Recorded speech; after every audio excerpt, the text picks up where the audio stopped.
Ikaw na ang bahala sa mga lupain na bibilhin namin, Pete. Okay. May kinakausap ako. Buti naman. Inaasikaso ko na kagad. Nandito na pala kayo. Napagod ba kayo sa biyahe? Pagod na pagod ako, ang layo-layo pala. Yung kalye sa Ban Krong Pai, lubak-lubak kaya sobrang nakakahilo ang biyahe.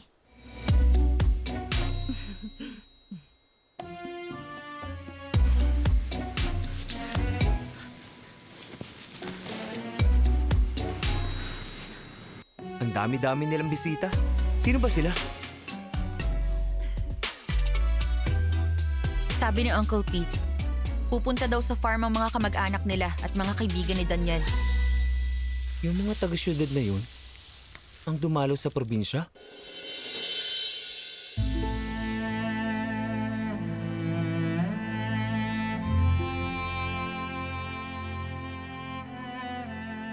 Daniel, Hi, Auntie Patrice. kumusta? Namiss kita. Auntie Patrice, Kanina ko pa nililibot ang buong bakuran nyo. Ang ganda. Nakakatuwa. napakabait pa rin niya hanggang ngayon. Hindi katulad ni Daniel. Mahal mo ba yung Auntie Patrice mo? Maganda ang pakikitungo niyo sa akin dati. Siya ang tumayong parang mama ko. Malas siya sa asawa. Paano niya napapakisamahan si Perry? Sabi ni Papa Benjamin, bulag ang pag-ibig kaya minsan hindi mo makikita ang buong katotohanan.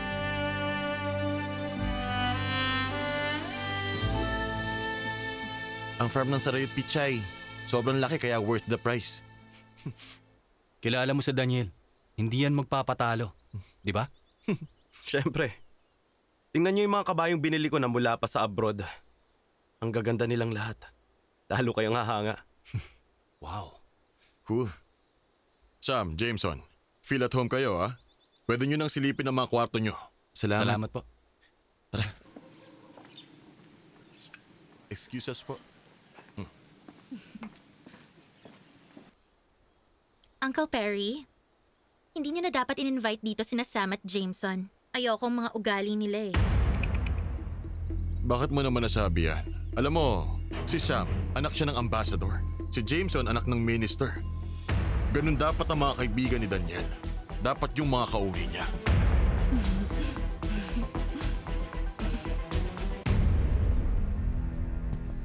Ano masasabi niyo? Maganda ba?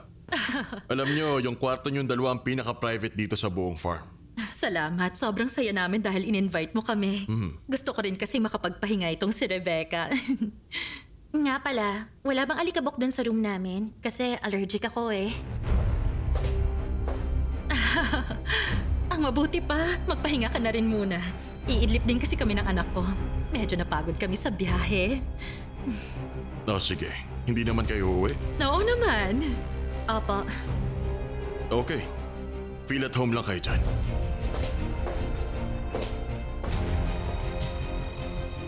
Rebecca, ayusin mong pakikipag-usap sa kanila, ha? Pasalamat ka dahil pinatuloy tayo dito sa bahay ng mga Sarayot Pichay. Hindi na natin kailangang humanap ng maliit na hotel. Buti nga naawa siya sa atin, di ba? Nakaka-bore naman kasi. Imbis na nasa city ako at nagsha-shopping ng mga damit. Nandito ako ngayon sa probinsya. Kailangan mong magpakabait at maging charming para magustuhan ni na Perry at Patrice ang isang katulad mo. Gumawa ka ng paraan para maging close kayo ni Daniel. Oo na. Ayoko lang kasama si Auntie Patrice kasi puro pagluluto ang kinukwento niya. Ayaw din sa akin ni Daniel. Feeling ko napakasuplado niya.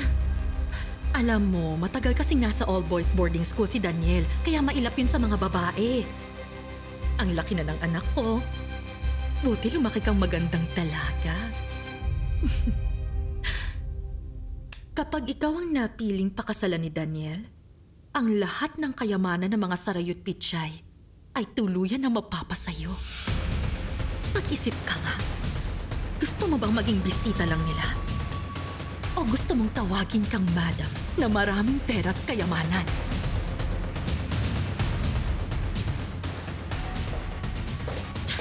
Bakit ba kasi ako inuutusan ni Mama na sundan lagi si Daniel? Ang lawak ng bakuran nila.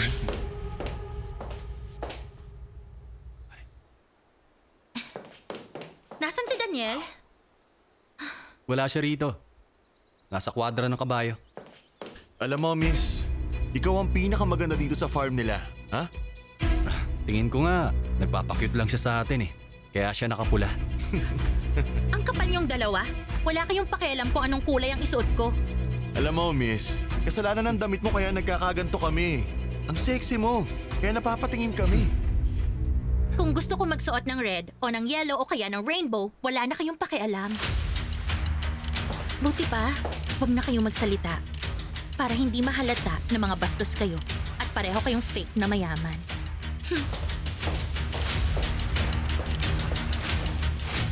Siya nga tong gold digger. Sama pa ng bibig.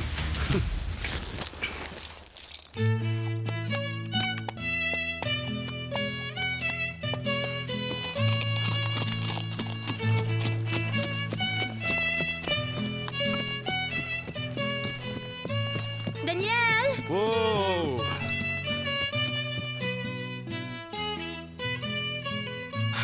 Magaling tong kabayong to. Hi, Daniel! Rebecca, bakit nandito ka? Gusto ko makita ang mga kabayo mo. Sabi nila, imported pala lahat yan. Doon ka na. Hindi ka bagay dito. Umalis ka na. Daniel naman.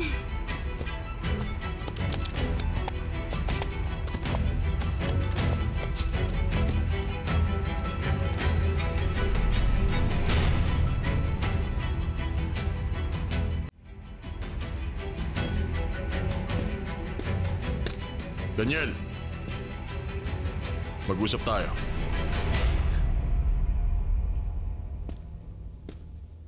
Ano pag-uusapan natin? Sabi ni Rebecca, binastos daw siya ng mga kaibigan mo. Hindi mo ba sila pwedeng pagsabihan, ha? Ba't ko pagsasabihan?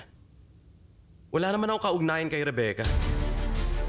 Gusto niyo bang makipag-away ako sa mga kaibigan ko kahit wala namang katuturan? Bakit ka ganyan? Huwag mo nga ako sagutin ng pabalang. Di ba hindi ko naman kailangan igalang ang uncle ko lang?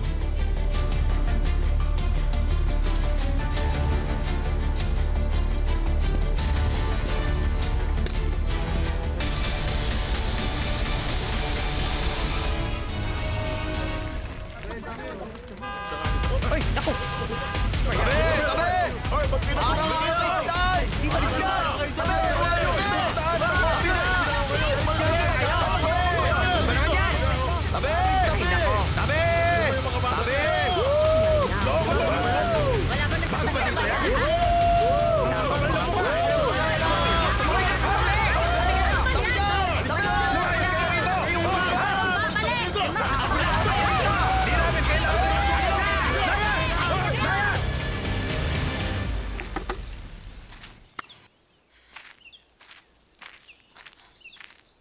Ang dami nga ayusin.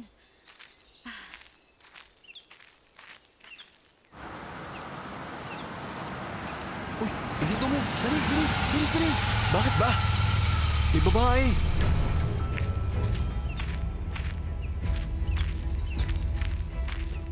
Maingay.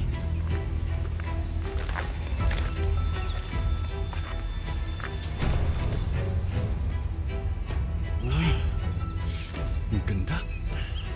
Sobrang puti ng binti. Mas okay sana kung mas maiksi ang suot niya. Sandali, sasama ako. Bilisan mo na.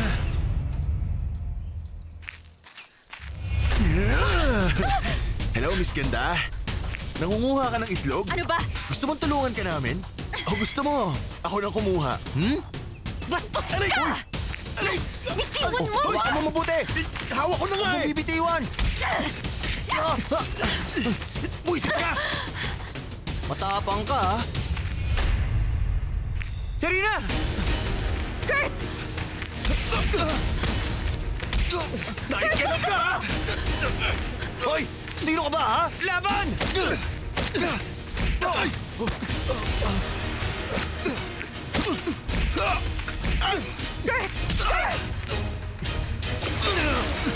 Ang baho ng tubig na to! Ang dumi-dumi pa! Malinis yan! Bibig mo marumi!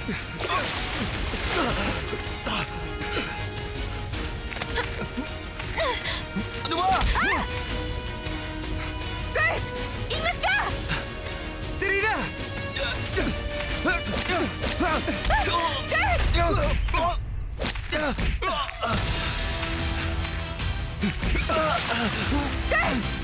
Matuto kayong gumalang sa babae! Tama na! Hindi na lumalapan, oh! Tama na! Umalis na kayo! Pasalamat kayo, umawat si Serena! Alis na! Huwag na kayong babalik! Munda ka sa akin! Tara na!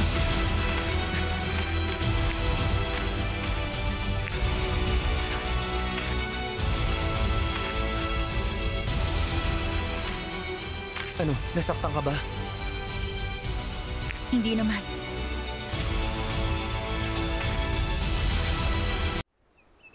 Namamasyal lang kami nung sumugod yung mga sanggano. Sinuntok at sinipa kami, tapos nilublob sa tubig. Binalaan pa kami na susugurin nila ang mga kwadra na nasa Bantlong Pai. Alam niyo ang pangalan? Yung lalaki, Kurt. Yung babae, Serena. Si Serena na naman?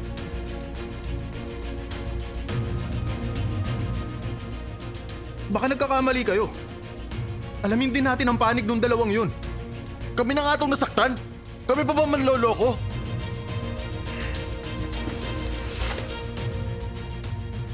Sinaktan nila ang mga bisita ng Sarayut Pichay. Kaya parang ako na rin ang kinalaban nila. Magbabayad sa akin ang Kurt at Serenang yun.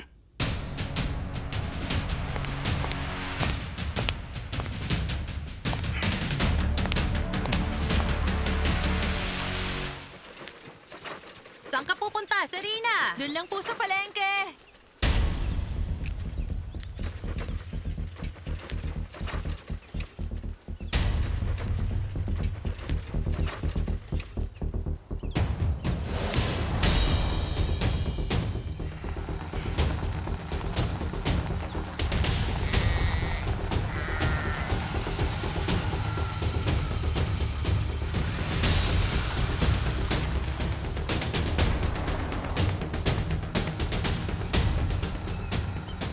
Huminahon ka nga, Daniel.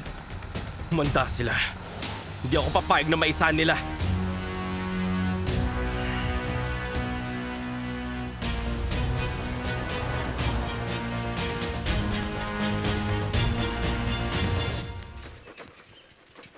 Padaan po!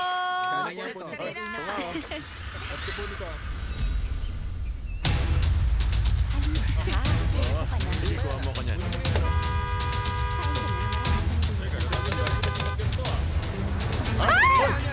Hoy, magdadaan ka! Hoy! Ano ba yun? Ang bihira, babae. Dapat harangan na natin. Ay! Serena! Ano naman ito? Bastos ka! Bakit ka pa nagmamadali? Ano ba yan? Meron ako kailangang hanapin. Kung ganon, sa presinto ka pumunta. Bakit nandito ka? Alam mo, ang ganda mong dalaga. Napakaganda ng mukha mo. Pero ang ugali mo, hindi pala ganun kaganda. Naghahanap ka ng away? Hinahamon mo ba ako? Kilala mo ako. Nakalimutan mo na ba? Ako si Daniel Sarayut Pichay. Ayokong hinahamon ako. O sige, Sarayut Pichay ka nga. Pero ikaw ang itinuturing na itim na tupa sa angkan nyo. Itim na tupa! Malas ka! Tahimik! Bakit ba ganyan ka makipag-usap sa akin? Una pa lang siga na ang dating mo. Kaya tama lang na itim na tupa ka. Alam mo bang mas kilala ko pa ang tunay mong pagkatao? Hoy! Tama na yan! Ginagawa Ano ba yan?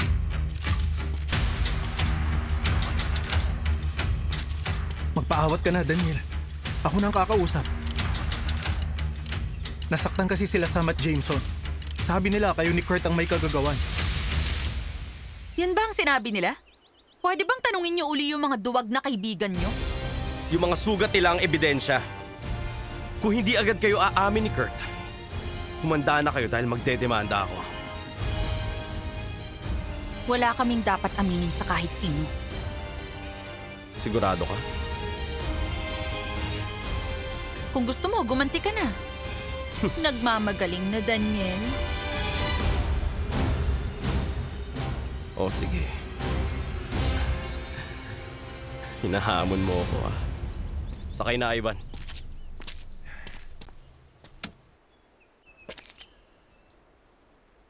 Alis na kayo. Alis na! Ayas! Kayo. Hoy! Hoy! Dahil ka sa pagkatras! Ay, ang gabi! Ay! Hoy! Tumigil sila! Ay! Naku naman! Hindi mo ba nakikita? Nasa likod mo! Hoy! Batang to! Ay! Balis ka na! Balis na kayo rito! Lagi na lang kayo naggugulo! Ako yung bisikleta! Tignan mo, nasasagasaan mo yung bisikleta! Kunin niyo! Hoy! Alisin mo na yan! Ay, tama na yan! Bakit mo yun ginawa? Sabi mo, gumanti na ako, di ba? Kwentahin mo yung mga itlog sa kabike. Singilin mo na lang ako dun sa farm ng mga Sarayu Pichay. Kailangan isama mo si Kurt. Para makasigurong magbabayad ako.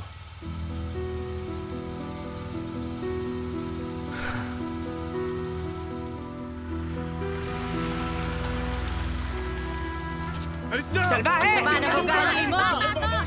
Huwag na kayong babalik dito! Porket mayaman! Kasama! Alam mo kung sino may-ari ng kalsada? Tama! Wala yung bisikleta. Nangyari, wala pa yung bike.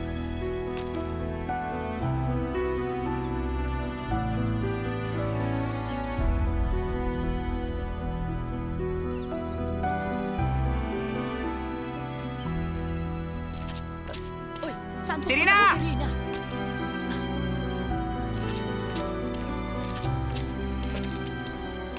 Sayang yun, sinawawa si Serena. Paano yan?